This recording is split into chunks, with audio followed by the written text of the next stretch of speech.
Hello friends, RSS teaching centre में आपका स्वागत है। आज हम बात करेंगे टेक्नीशियन ग्रेड थर्ड में जो 20 दिसंबर को एग्ज़ाम पड़ा। इसमें पहले हम थर्ड शिफ्ट की बात करेंगे, उसके बाद हम सेकंड शिफ्ट की बात करेंगे। तो ये जो क्वेश्चन पूछा गया है तो देखते हैं। कह रहा है पेशीय हड्डी कौन सा ऊतक है। तो इसका सही आंसर हो जाएगा पेशीय पेशी यानी कि पेशी ऊतक होगा, जो हड्डी में अस्थि ऊतक है। यहाँ पर बात करेंगे तो इसका सही आंसर ये हो जाएगा। उसके बाद करा हाइड्रोजन के कितने समस्थानिक हैं। तो हाइड्रोजन के आप जानते हैं कि 3 समस्थानिक हैं, पोर्टियम, ड्यूट्रियम और टाइट्रियम हो जाएगा। पोर्टियम, ड्यूट्रियम और टाइट्रियम हो जाएगा, जिसमें टाइट्रियम ऐसा समस्थानिक है जो टाइट्रियम की हम बात करेंगे तो ये रेडियोधर्मी समस्थानिक हैं। तो हाइड्रोजन के 3 समस्थानिक हो जाएगा। नेक्स्ट क्वेश्चन की हम बात करेंगे तो कह रहा है क्वेश्चन में कि पुष्प जनन अंग वर्तिका या वर्तिका अग्र किसका भाग है। तो स्त्री केसर का हो जाएगा। स्त्री केसर आप देख रहे हैं कि क्वेश्चन जहाँ से पूछा जा रहा है उसके बाद वहाँ से पूछे जाने की और संभावना है। तो कह रहा है पौधे में जल किस प्रक्रिया के द्वारा ऊपर जाता है। तो इसका सही आंसर ऑप्शन के अनुसार से तो आप देख सकते हैं ऑस्मोसिस, वाष्पोत्सर्जन और जाइलम। आप तो जाइलम के द्वारा आप जानते हैं कि जल पौधे में ऊपर या नीचे जाइलम के द्वारा ही जाता है, जबकि फ्लोएम के द्वारा फूड भोजन जाता है। उसके बाद बात करेंगे कह रहा है कौन सा कोशिकांग है जो दोहरी झिल्ली के द्वारा कोशिका द्रव से अलग करती है। तो इसका सही आंसर नाभिक और माइटोकॉन्ड्रिया हो जाएगा, माइटोकॉन्ड्रिया। उसके बाद क्वेश्चन पूछा है अवतल दर्पण में किसी वस्तु को फोकस एवं केंद्र के बीच रखा जाता है तो प्रतिबिंब कहाँ बनेगा। तो इसका सही आंसर वक्रता केंद्र से परे वास्तविक और उल्टा और बड़ा बनेगा। नेक्स्ट क्वेश्चन की बात करेंगे तो हम अवतल दर्पण पर एक वीडियो बनाया हुआ है कि कहाँ पर वस्तु को रखेंगे तो प्रतिबिंब कहाँ से बनेगा। प्लेलिस्ट में आप जाके देख सकते हैं। ये सिंपल क्वेश्चन है और पूछा जाता है बार बार। नेक्स्ट क्वेश्चन की बात करेंगे तो कह निम्न में से कौन सा कथन गोलीय दर्पण के बारे में सत्य है। तो एक यहाँ पे दिया हुआ था, क्वेश्चन पूछा हुआ था। उसके बाद बात करेंगे तो कह रहा है विकसित भारत के लिए कितनी प्राथमिक क्षेत्र पर जोर दिया गया है। तो 9 प्राथमिक क्षेत्र पर जोर दिया गया है।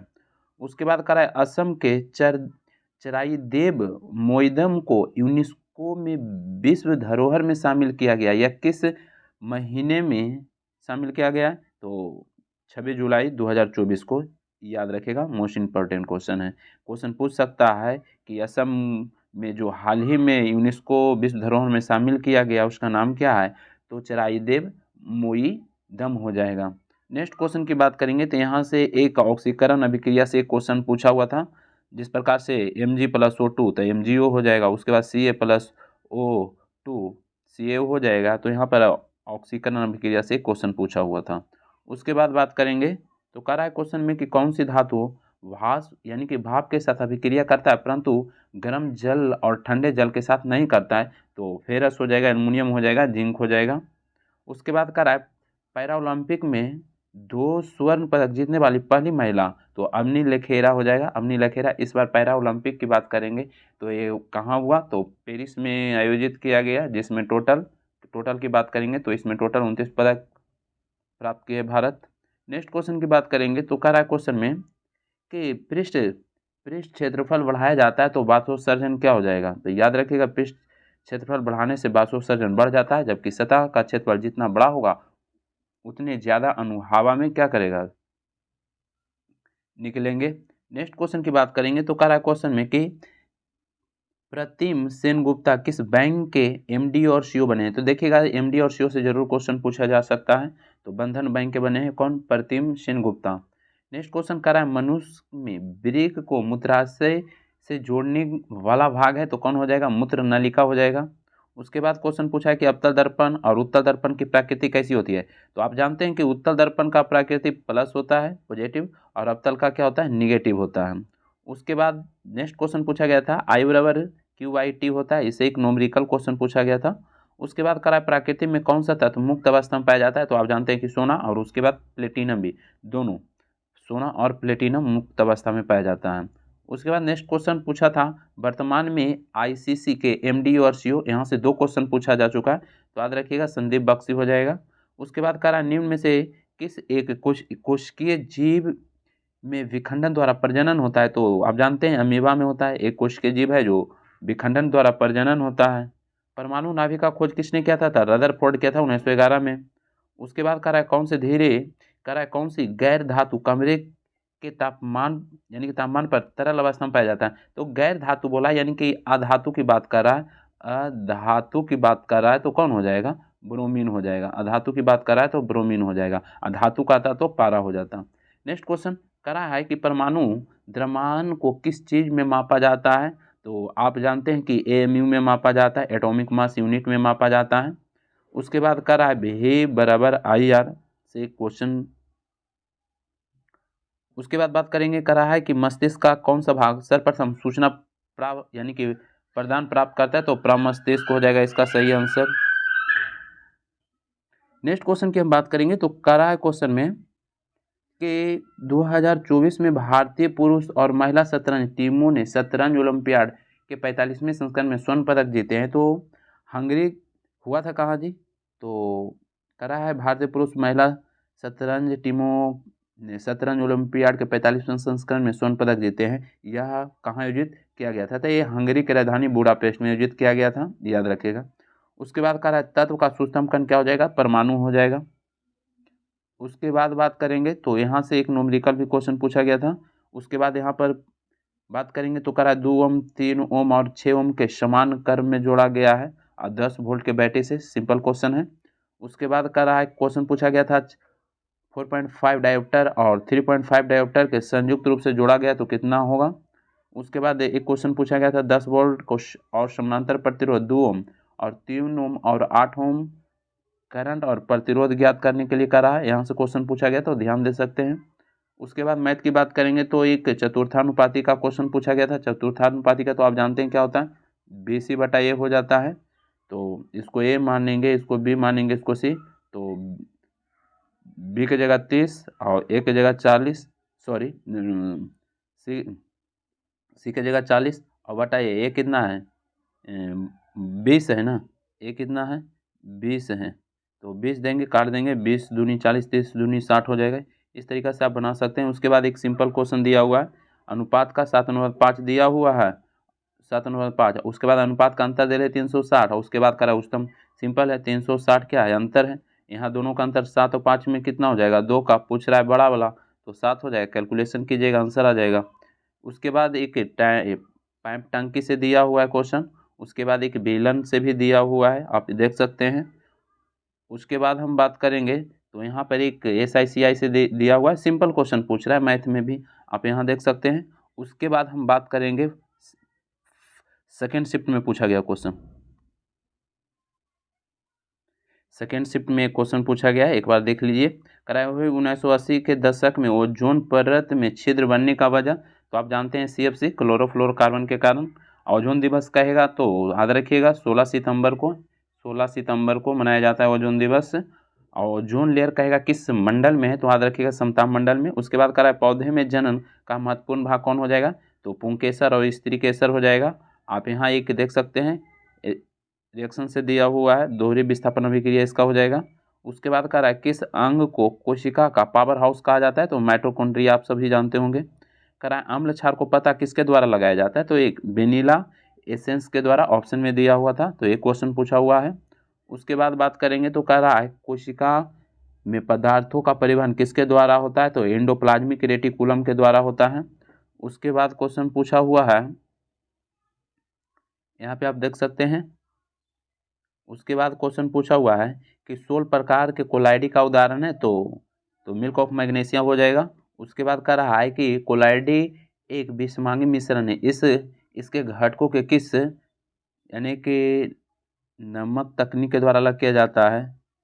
तो यहाँ पे अपकेंद्रण हो जाएगा। उसके बाद कह रहा है कि ए गेम ऑफ टू हैवेल्स, फिर एक क्वेश्चन यहाँ पर एक पुस्तक से दिया हुआ है यानी कि लेखक से दिया हुआ है। उसके बाद रणजी ट्रॉफी 2023 किसने जीता है? जो दिया हुआ है मुंबई जीता था और सबसे अधिक बार मुंबई ही जीता है। उसके बाद इंपॉर्टेंट क्वेश्चन है, करा है न्यायमूर्ति संजीव खन्ना किस क्रम के मुख्य न्यायाधीश बने हैं? तो 51 नंबर के बने हैं। 50वें नंबर के DY चंद्रचूड़ थे और एक यानी कि 51 नंबर के बने हैं। उसके बाद बात करेंगे, क्वेश्चन पूछा हुआ है, करा है हाल ही में प्रदर्शन कला क्षेत्र में 94 प्रतिष्ठित कलाकारों को 2 संयुक्त पुरस्कार को वर्ष 2022 और 23 के लिए संगीत नाटक अकादमी पुरस्कार प्रदान किए गए हैं। किसके द्वारा प्रदान किया गया है? तो भारत के राष्ट्रपति के द्वारा, जो द्रौपदी मुर्मू है। कह रहा है कि रदरफोर्ड के प्रयोग के अनुसार परमाणु का अधिकांश द्रव्यमान किसमें संकेंद्रित होता है? तो परमाणु के नाभिक में हो जाएगा। उसके बाद कह रहा है एक पिंड की त्रिज्या के एक वृत्ताकार ट्रैक के चारों ओर घूम रहा है, तो समय में एक चक्कर पूरा करेगा, इसका वेग क्या होगा? तो इसका वेग क्या हो जाएगा? 0 हो जाएगा। उसके बाद कह रहा है क्वेश्चन में कि केरल के खाली स्थान किस जिला में 30 जुलाई 2024 को भूस्खलन की एक श्रृंखला हुई थी, यानी कि तो कहाँ हो जाएगा? ये वायनाड हो जाएगा, वायनाड। राहुल गांधी जो सांसद थे, वायनाड से इनको आयोग घोषित कर दिया गया था, वायनाड से ही सांसद थे। नेक्स्ट क्वेश्चन की बात करेंगे तो नेक्स्ट क्वेश्चन की बात करेंगे, कर रहा है अंतःद्रव्यजालिका का मुख्य कार्य क्या होता है? तो यह कोशिका के बीच यानी कि रसायनों का संचार करता है। करा निषेचन का कारण क्या है? तो नर युग्मक और मादा युग्मक मिलेगा। और नेक्स्ट क्वेश्चन करा है DRDO ने कहाँ से लंबी दूरी के लैंड अटैक क्रूज मिसाइल का पहला उड़ान यानी कि यह परीक्षण किया है? थोड़ा सा टाइपिंग में मिस्टेक हो गया है, तो यहाँ पर चांदीपुर उड़ीसा से हो जाएगा, चांदीपुर उड़ीसा। उसके बाद कह रहा है वृद्धि हार्मोन का कार्य क्या है? तो ऊंचाई को प्रभावित करना, हमारी हड्डियों और मांसपेशियों का निर्माण करना हो जाएगा। उसके बाद हम बात करेंगे तो कह रहा है ध्वनि से संबंधित एक क्वेश्चन था। फिर कह रहा निम्न में कौन सा द्रव है? तो यहाँ पर द्रव हो जाएगा, ब्रोमीन हो जाएगा। उसके बाद कह रहा हाइड्रा का प्रजनन संबंधित प्रश्न तो हाइड्रा में प्रजनन होता है मुकुलन विधि द्वारा। उसके बाद कह रहा है अमीबा किस विधि से प्रजनन करता है? तो द्विविभाजन विधि से। अमीबा कभी यानी कि एक तरह से कह सकते हैं जब ये अमीबा बड़ा हो जाता है तो 2 भाग में टूट के फिर से ये जवान हो जाता है, यानी कि कभी बूढ़ा नहीं होता अमीबा। नेक्स्ट क्वेश्चन की बात करें कि अमीबा अमर है। नेक्स्ट क्वेश्चन की बात करेंगे, कह रहा है निम्न में से कौन से संयोजक उत्तर का उदाहरण नहीं है? तो यहाँ पर ट्रेकेड जो दिया हुआ है नहीं है संयोजक उत्तर के उदाहरण। उसके बाद कह रहा है कि जब एक जीवित पौधे की कोशिका प्रसरण के माध्यम से पानी खो देती है तो कोशिका की सामग्री कोशिका भित्ति से दूर हो जाती है, यह घटना क्या कहलाता है? तो इसका जो सही आंसर होगा प्लाज्मोलिसिस कहलाता है। उसके बाद कह रहा है अगर कोई पिंड बिंदु ए से कुछ दूरी पर चलता है फिर विपरीत दिशा में बिंदु ए पर वापस आ जाता है तो उसका विस्थापन क्या हो जाएगा? तो विस्थापन जहाँ गया वहाँ आ गया, तो विस्थापन 0 हो जाएगा। अदिति नामक एक जेन AI संचालित वर्चुअल रिलेशनशिप मैनेजर की शुरुआत किस बैंक के द्वारा किया गया?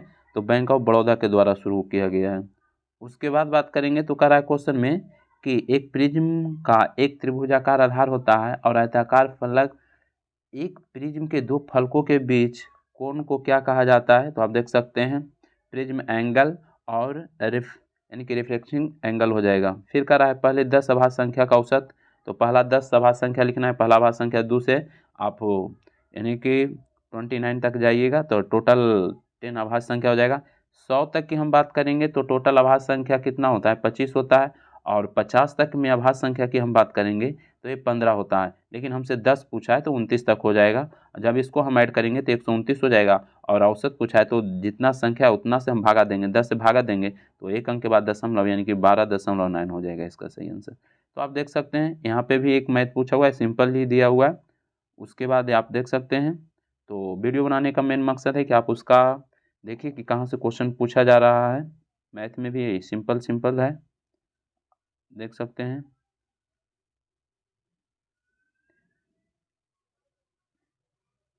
तो बस आज भर इतना रहने देते हैं, वीडियो समाप्त करते हैं। जय हिंद, जय भारत।